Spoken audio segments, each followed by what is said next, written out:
Hey everyone, and welcome to this explainer. I was thinking the other day, why exactly are top management consultants paid the big bucks to just fly in and tackle these massive, messy business challenges?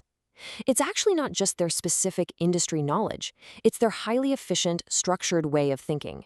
Every single day, organizations face incredibly complex crises, and to navigate them, they rely on a very specific mental framework. So if you're ready to upgrade your strategic toolkit and tackle your own daily challenges like a pro, you are exactly in the right place. Let's dive in. Here's our roadmap for today's explainer. We're going to hit the problem-solving mindset, look at the MECE framework, dive into hypotheses and root causes, apply it all to a telco churn case study, and wrap up with a quick review. All right, Section 1, the problem-solving mindset, chaos versus structure. Imagine a company whose profits just suddenly plummet. An unstructured approach? Well, that naturally leads to panic. The team dives headfirst into this terrifying data rabbit hole, right? Frantically pulling every available metric they can find. Customer demographics, random historical invoices, marketing stats, with absolutely no clear direction. They end up chasing irrelevant noise, which leads to completely scattered analysis and exhausted teams. Contrast that with the structured approach. This is all about targeted efficiency. It starts by remaining calm, defining the exact problem clearly, breaking it down logically, and prioritizing work based entirely on value or risk. It is calculated, intentional, and man, is it effective. Which brings us to Section 2, the MECE Framework, the architecture of structure. So, to achieve that calm efficiency we just talked about, consultants rely on specific architectural frameworks. The absolute gold standard among these is MECE. That stands for mutually exclusive and collectively exhaustive.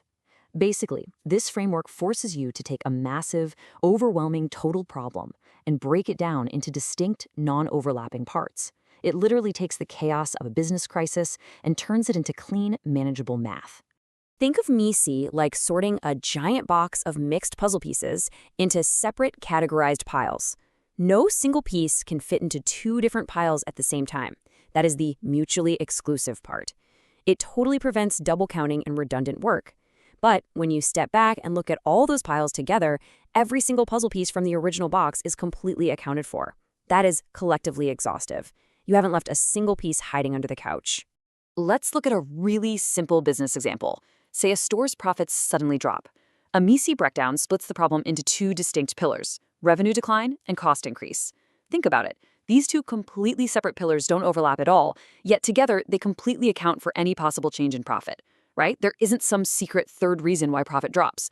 By structuring the problem this way, you eliminate redundancy and make absolutely sure no critical blind spots are left unexamined.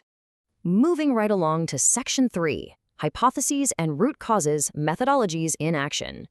Okay, so we've covered the architecture of structure, but what about the daily methodologies that keep a massive project on track? Consider this. Why do consultants form hypotheses before ever looking at the data? I mean, guessing before analyzing seems totally counterintuitive, doesn't it? It kind of sounds like putting the cart before the horse.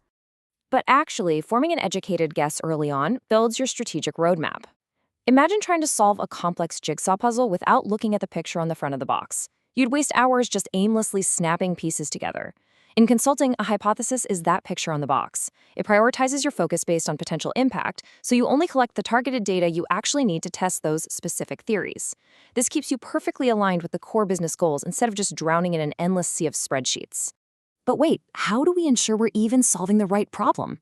Well, that's where root cause analysis comes in, using methodologies like the 5 whys. See, weak problem solving merely treats symptoms. It's like putting a Band-Aid on a recurring engine leak. You can wipe the oil off the driveway, sure, but it doesn't actually fix the engine. Structured thinking systematically digs past those superficial symptoms by repeatedly asking why over and over again, stepping down rung by rung until you hit the fundamental, sustainable root cause. Fix that, and the problem literally never returns. Bringing us to Section 4, the telco churn case study, the crucible. Let's apply these abstract theories directly to a tangible, high-stakes business crisis.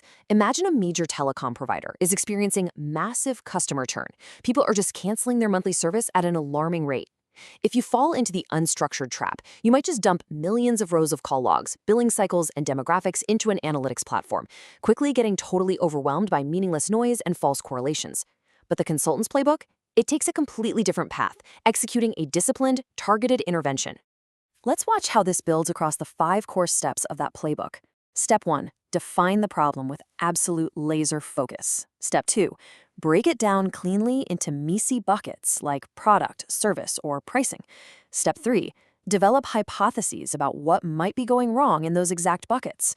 Step 4, collect targeted data just to test those specific hypotheses. And finally, step 5, provide evidence-based recommendations. Following this exact sequence saves the company a massive amount of time, money, and resources. Let's zoom in on step 3 for a second. Instead of looking at massive global data sets, the team develops specific targeted theories based on just a few initial expert interviews. Hypothesis A suggests that a recent minor price increase triggered the customer churn. Hypothesis B suggests that a recent surge in network service outages, specifically isolated to region X, is driving the churn. See? These are super clear, testable ideas. And if the targeted data collection from step 4 conclusively validates hypothesis B, the result is a total game changer. The team doesn't go and waste millions of dollars on some generic global marketing campaign trying to win everyone back. Instead, they deliver an evidence-based recommendation to invest directly in regional network infrastructure reliability specifically for Region X. They fix the real problem. And guys, that is the incredible power of the consultant's mindset. All right, let's head into our final section, review and takeaways. Lock in the learning. Let's lock in the knowledge we've covered today with a quick interactive recall exercise. True or false? Structured problem solving starts with collecting as much data as possible before defining the problem. Take a second to think about the very first step we discussed. The answer is, of course, false. Gathering data before defining the problem is exactly how you fall into the unstructured trap we want to avoid. You really must always start with a laser-focused, clear problem definition before any targeted data collection even begins. Let's try one more to cement the core elements of the methodology. Which of the following is not a characteristic of structured problem solving? A, defining the problem clearly. B, breaking it into components. C, chasing every data set. Or D, testing hypotheses. Try to spot the incorrect approach here. If you guessed C, you hit the nail on the head. Chasing every available dataset without prioritization is the textbook definition of an unstructured trap. Remember, prioritization and targeted focus are the absolute keys to strategic advising. So here is your ultimate structured problem-solving checklist. Step 1, define and structuralize using MECE. Step 2, map and test using hypotheses. And step 3, resolve the root cause using techniques like the 5 whys.